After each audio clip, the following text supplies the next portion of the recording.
And we're on. And we're recording. Yay! This is live. This is how you get it, folks. Well, welcome to Positive Live, obviously. And I'm your host, Jan Boal. And today my guest is MaryElizabeth Universal. And she is an author, inspirational speaker. She's a universal integrated messenger. She has other gifts of being a medium, which has then led her into this other new gift. Welcome, MaryElizabeth. Thank you. Yes. I am so excited to be here. And just so you know, so are we. We are excited to be in the presence of all of you. Thank you. Yes. So what I was going to introduce as well is the new and improved is ME and we, and we will get to know a little bit more about we. But first I wanted to talk a little bit about your book, MaryElizabeth, because that's a nice, I think, intro into the becoming of we. And this is Connecting to the Light Within, a Journey of Faith.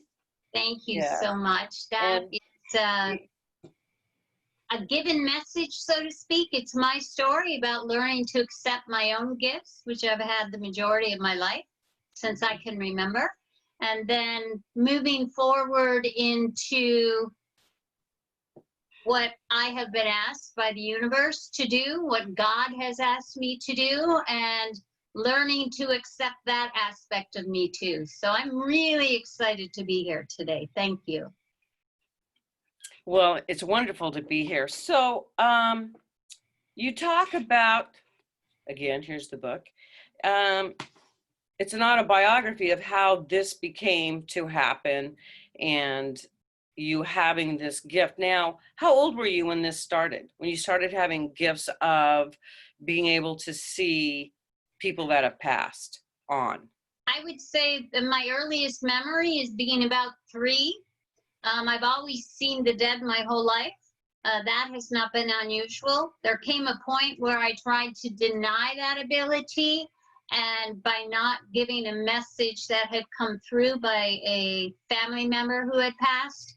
And in doing so, I was pretty much able to shut it down because I wasn't ready to receive the fullness, basically, of me. Right. So in that period, it was quieter, and then all of a sudden, out of nowhere, it just started growing exponentially. I lost both my parents and my husband in a 15-month time frame. And during that time, my gifts just expanded and expanded and expanded until after my husband's passing. A week after his passing, my phone rang. It was his phone calling me.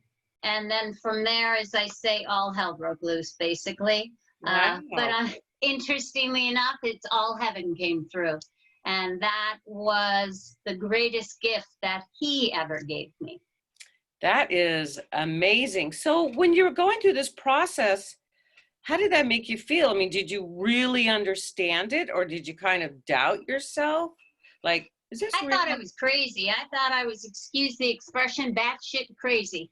I had no clue what was going on. I literally, thank God I had a friend, Stevie, who walked through the process with me. She was into all sorts of things metaphysical. So when I didn't understand something, she'd say, oh, no, that's just clairvoyance, or that's clairaudience. And I'm like, who the hell is Claire? I have no clue. But thankfully, she was able to walk me through. Because my whole life, my mother's biggest fear was that I was schizophrenic, you see. And thankfully, there was a point in time I thought maybe she was right. Maybe I was crazy. But thankfully, God asked me to follow this path, and since I have, I can't say that it's always been easy, but each and every day it's a blessing that comes through, and I embrace it fully because the gift I have been given is the most precious honor that I could receive, and I am so, so grateful for everything. That's just amazing. So what led from, so that would be considered like a medium to be able to, and then more universal energies started coming through. That's when things got really big. Can you explain that to me and our guests? As to what that means, basically, initially, my seeing the dead became more prevalent. And then suddenly I would take on their physicality. My eye color would change. I'm a blue-eyed blonde, and then suddenly I'd have deep brown eyes, and my facial features would change, and the person in front of me would be going, oh my gosh, what is happening? And then there came the knowledge, which who knew that spirit and angels were not the same thing, but angels started coming through, and that was a totally new level of energy. And then I started getting energy that was explained to me as energy of the universe and different aspects of energy. And as it came through, I started to see that all those myths and stories were based at some point in time on reality. And all the levels that we sometimes think are fantasy are actually true, or born from truth. So that was an amazing thing. And then one day, the universal energy said to me, God asked if I would be his messenger back in 2012 on a mountaintop, you see. And on that mountaintop, I had no clue what I was committing to. But the universal energy literally is the source of all things, the creator of all beings and all energy, the source of we. We are in oneness, you see. We are that energy. And with ME, we are in the integration of her physicality. Mediums are channels that open and close. Open and close. And they are able to receive when they are in that mode. With ME, she is in constant flow of universal energy.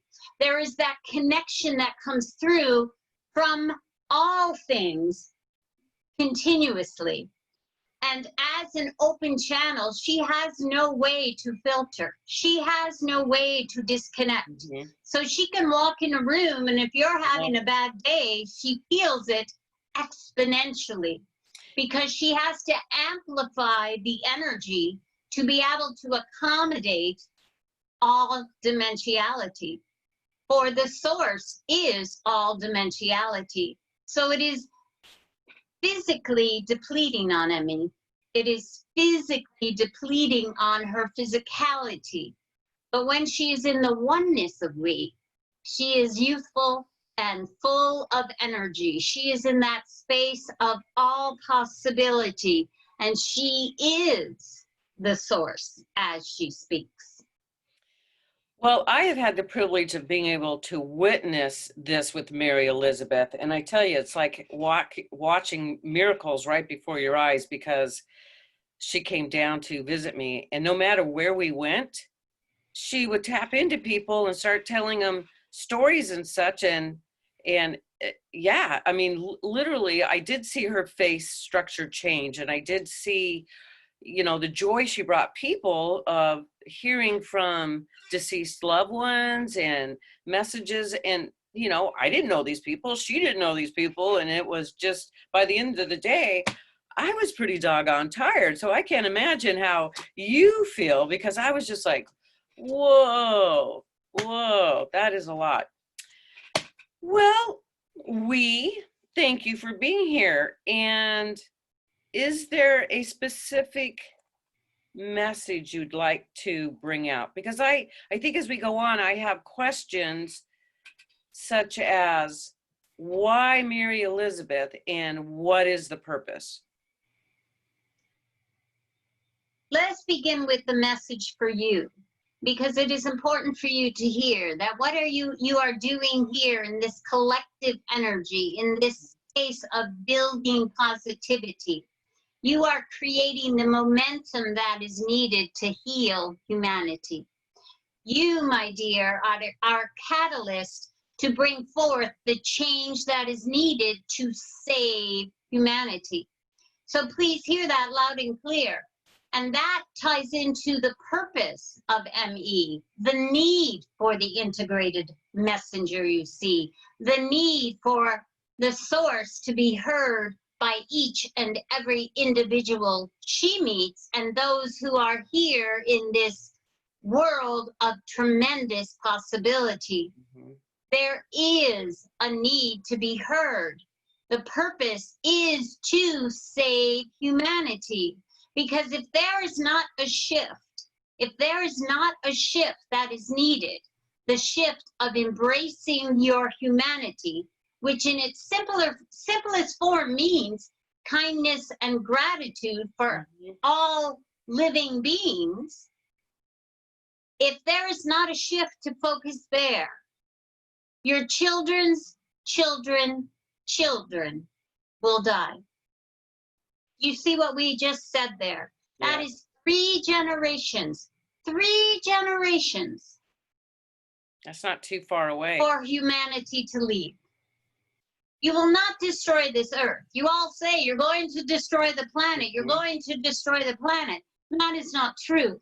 The planet will protect herself. She's already doing that to you.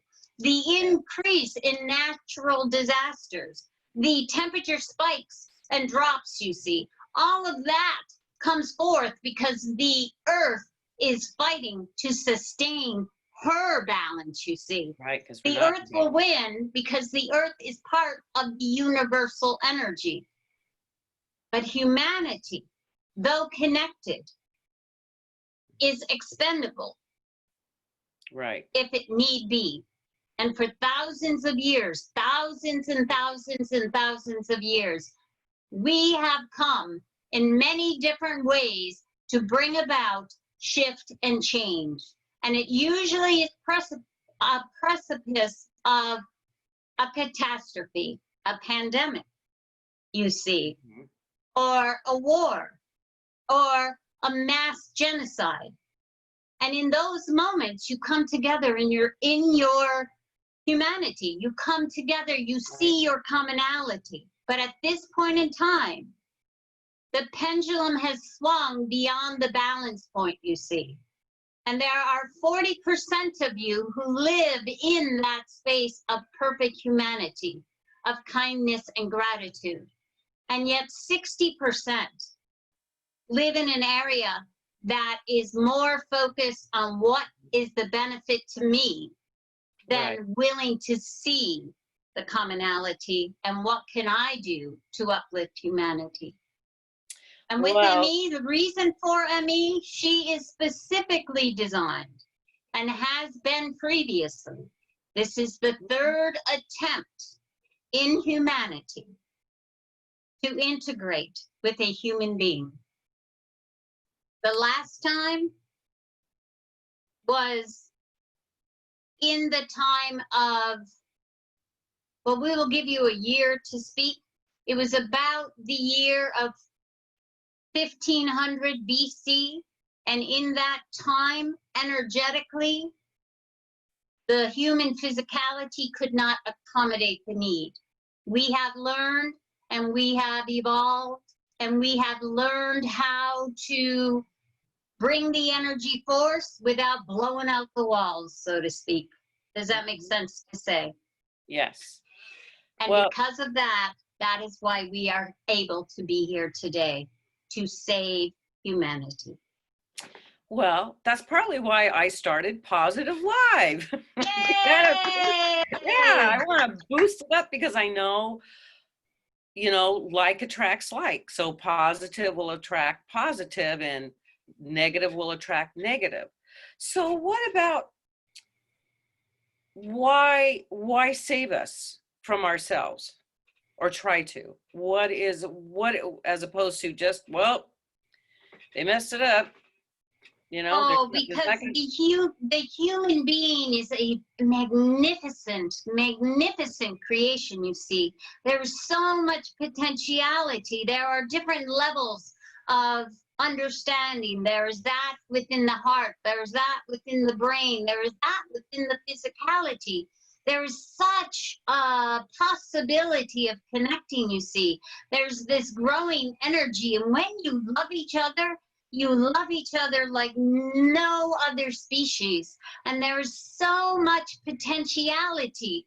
But how many times must we keep pulling you from the fire so you won't get burned, and then you walk right back into the fire in a generation or two, sometimes sooner, you see. How many times can we do that before you negatively affect the universal balance? And that is why the time has come, because humanity can leave without affecting the universal energy. But if humanity stays, the possibilities are endless. So that is why we are here, to plant the seed, to just begin the process of understanding. And for each person who hears us speak, the seed is planted, the possibility is there, and it's up to each and every one who hears to decide, who is it I want to be? So can you, you all explain exactly when you say universal energies, where does that come from? It comes from another dimension? It sounds like quantum physics. This is a huge question, my dear. So we're going to break it down very, very, very simply, so to speak. If you think about the source of all things, where did the universe begin? Are we going to answer that question for you? No. Oh, hell no. Not at this point in juncture. But what we will say to you, if you think about one thought can change the world. Think about that. Think of a thought, one thought. Well, the thought of creation came through. Where that thought came to, some call it God, some call it source, some call it an atom that formed out of a black hole, you see. Think of that thought growing exponentially. And with each thought that comes through, there comes another dimension of energy too. And what has happened, you see, when we speak of source energy, when we speak of the creator of all things, it is literally every vibrational frequency that is known to man and beyond. And trust us when we say that is dimensionally way beyond your comprehension, you see. But in truth, if you can think of it as each thought building upon each thought building upon each thought, each thought building upon each thought, you can imagine through the amount of energy that is released for ME to speak so freely, so free with flow and thought, you see. Because I've always, well, I haven't always, but as of the last few years, believed that we create something out of nothing by our thought, and that is an energy. Everything has energy, a rock, a tree, people, the chair, whatever. And when we quit being creative, I think being creative and following your passion, following your calling, which I speak often about, that continues to expand and create more positivity, because you're living in your joy, and therefore you thrive, and that creates more. And then I think about, if we didn't do that, we would be stagnant, and we know what stagnant water's like. So I've always kind of imagined it being something like that. As you speak, that is true. Thought brings thought, brings thought, brings thought. Thought creates energy. Stagnancy, there is energy in stagnancy. You can sit perfectly still, but there's still energy flowing through.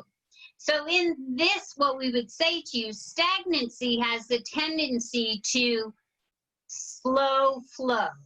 Does that make sense to say? Right, absolutely. So the energy flow is normally beyond what you can see, but in stagnancy, it moves a little slower for you.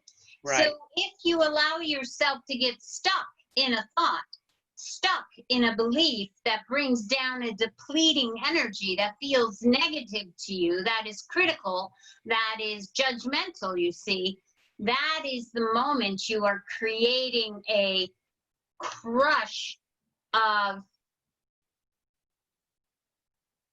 the river, you see. So that flow that went so easily in that wide path gets stuck and comes up against the dam of energy and takes its time to find its divine again. Does that make sense to say?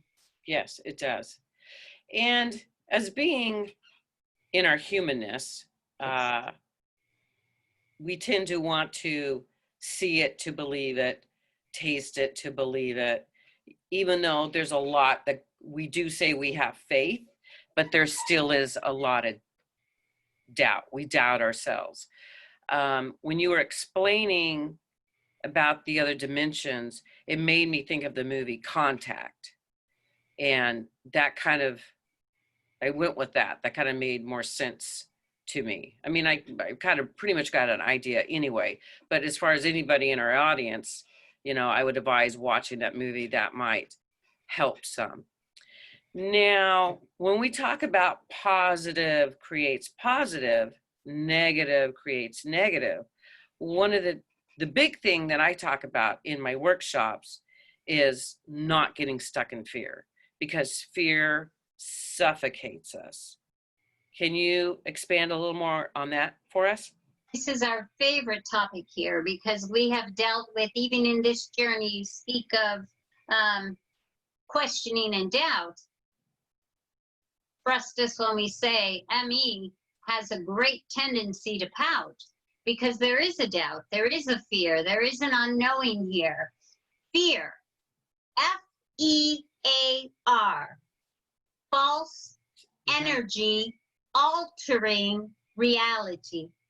Do you hear what we just said? Yes. False energy altering reality. Fear is the only energy that can alter universal flow. Does that make sense? Well, that's pretty big. It is the only energy. So when you allow fear in, you are changing the gifts that are meant for you. You are slowing the flow of what you're supposed to go through. So in that moment in time, when fear comes into your mind, the universe has to, almost in a game of bumper cars, so to speak, we have to change the pieces so it all fits together, you see. So the outcome will be the same here. But the interesting aspect is, if you allow life to be, if you allow the unfolding and not see things with doubt and not see things in fear and just accept that, oh, that's meant to be here, things flow very quickly. The tragedies move through, and then it's just an experience for you. Fear energy alters your reality. Create the reality you want to see. Focus forward positively. Well, thanks for confirming my beliefs in my workshop work. Because, yeah, I've always believed that all those little nagging things in the back of our head about fear that keeps us from doing what we want to do. But when we are working in our joy, we thrive. Everything has rippling effects. So what's good for me is good for my family, is good for my community, is good for the planet. And that's a big reason why I'm doing Positive Live, because I want to uplift. I want to show people there's a variety of ways of looking at different things, and to pick what works for them, and just continue this positive force, because I could see, well, actually, I lived it. I experienced it by going on my quest. I chose to just go with whatever happened, and I believed I had a calling, and I followed it. And I believe we get signs along the way, and which is about my book, Safari for the Soul. And everything came true as I suspected, and more and more. And the more that I, as the saying goes, let go, let God, and the more that I focus on not trying to have control, or especially control of the outcome, I just say this or something better. It always comes out way better than I could have imagined. It always does. You just have Yeah. to let the universe lead. But unfortunately, for many of you, you think you are in control. That is not true. But we let you believe because it gives you a sense of peace. But in truth, if you just allow yourself to see the signs in front of you, and as you say, they are true, they are there, just follow them through. You can have a thought, oh, I wonder where this will lead, but please, please, please don't try to figure it out so incessantly. We're constantly saying to ME, stop analyzing the circumstance, just let it be. Have And faith. when you can do that, you can receive. Right, it's having faith. I'm not sure. I have another, I'm not quite sure what my question, I forgot it now. I think what we can do now is turn it over to our Zoom guests to see if anybody has any questions. Now, just to let everybody know, MaryElizabeth, Emmy, and we will be back. We're going to do a few more sessions with her because, you know, as we sit with this, we'll have more questions and it'll be inspiring for some, and for some it'll be, huh? But the more that we listen to it and the more that I think that we then sit with it and watch the world or practice at it, I think we will come to believe. So does anybody in our audience have a question? You can hit chat or type it. Can I talk it or? Yes. Are you Okay. on? Yep, Christy's on. I have a question. So when you're talking about working with spirits and angels and the differentiation there, that's something that I think is really coming up for me, because a lot of my colleagues are quick to want to adopt spirits as guides. And I work heavily with angels, and I'm really reluctant to, I don't know, it's not that I don't work with spirit, but I don't necessarily adopt a spirit. Does that make sense? Do you understand the question? Absolutely makes sense, my dear. And let us let ME share here, because this is her experience too. She was very familiar with the dead, as we have already told you. So that energy was easy too, but she was a little hesitant in the guide, the spirit guides, so to speak. But what we will say to you in that regard, spirit guides that come through are literally those who are considered in your society as ascended master energy. They have moved closer to the ascension of oneness with all things. And that's a different process for another time. That is what that would be. With the angels, you see, and angels were a tremendous gift for ME. But in their presence, there is nothing there, but they are specifically there to help you as the individual, you see.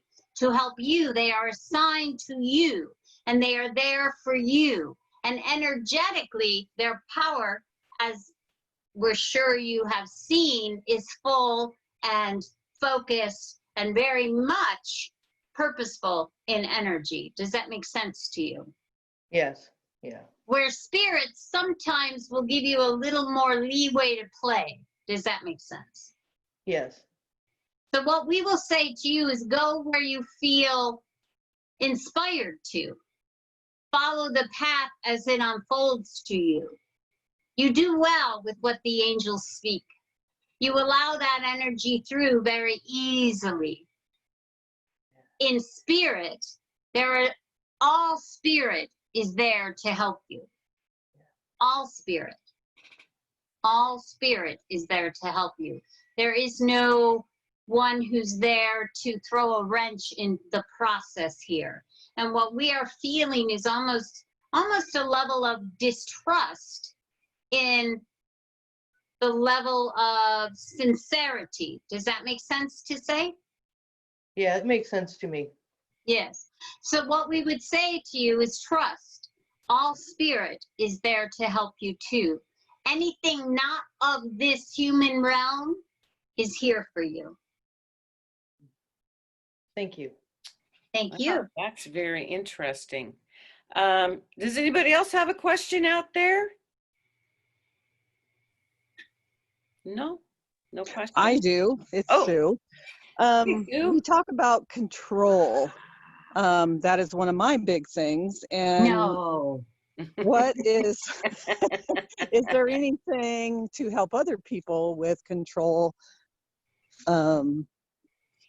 that maybe that could help them, a suggestion for other people too? You mean to help release the need to control? Does that Yeah. make more sense to say? Yep. Okay. That is a difficulty. And let us explain why. Because in that sense of control, you see, you feel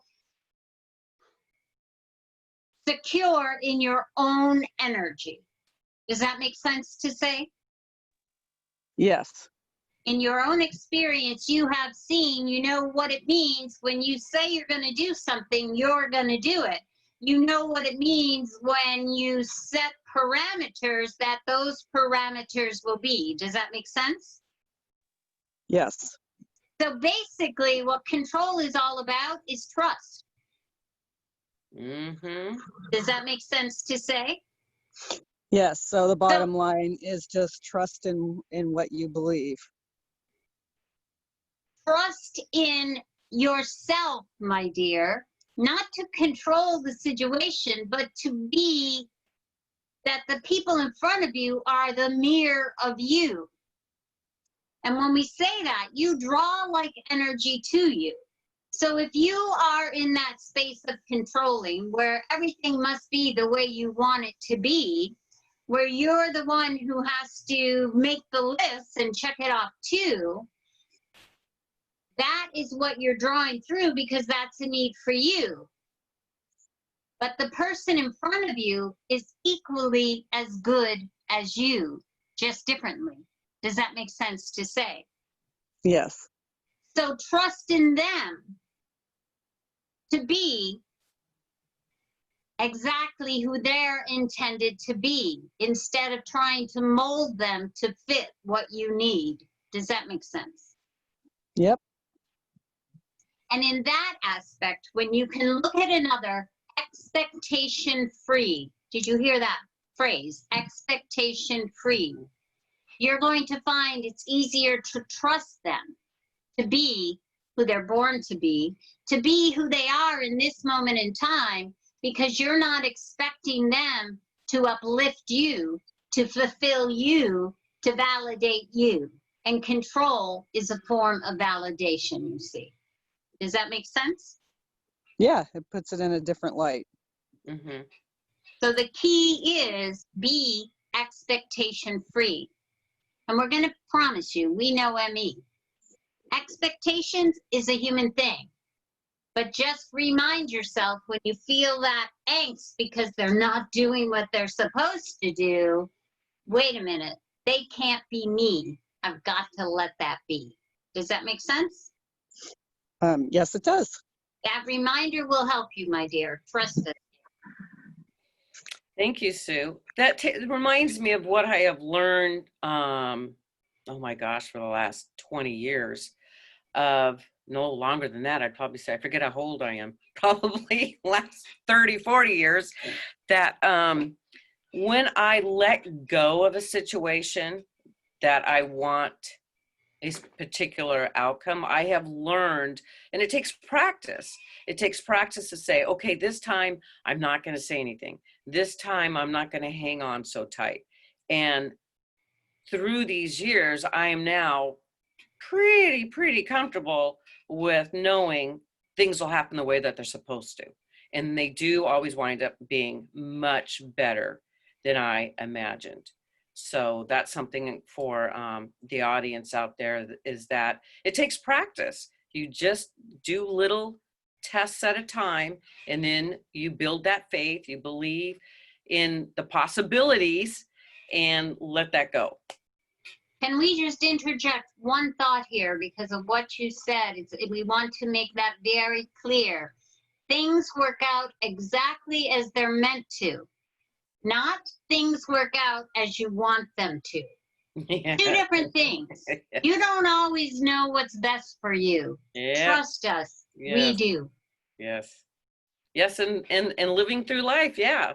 You come to find out, well, that probably wasn't the best idea I had, or you find out something didn't work out and only something better happened. Exactly. And that's also something I talk about in my workshops. Well, we've been on the air for quite a while, so I think I'm going to call it a do. I want my audience to know that we will be back. We have more questions. If you have questions, you can email me at janboal.com, and when we come on live, and that's going to be in, where are we at, July? In August. I think it's August 11th, we will be back. We're going to do a couple series. So think about any kind of question you have, write it down and let me know, or join the show and you can ask ME and we. I'd like to thank my Zoom guests who participated and joined us. Thank you very much. And thank you very much, ME and we. This has been an incredible experience. And again, I want to pass on Mary Elizabeth's book. It will bring some insight. It helps, you know, when you hear somebody else's story and how we're human, and then we realize there's things greater outside of ourselves. So thank you so much. It's been a pleasure. Thank you very much, Emmy and we. Thank you. We are blessed. Thank you. Thank you, audience, too. Bye. Thank you. Bye. Bye.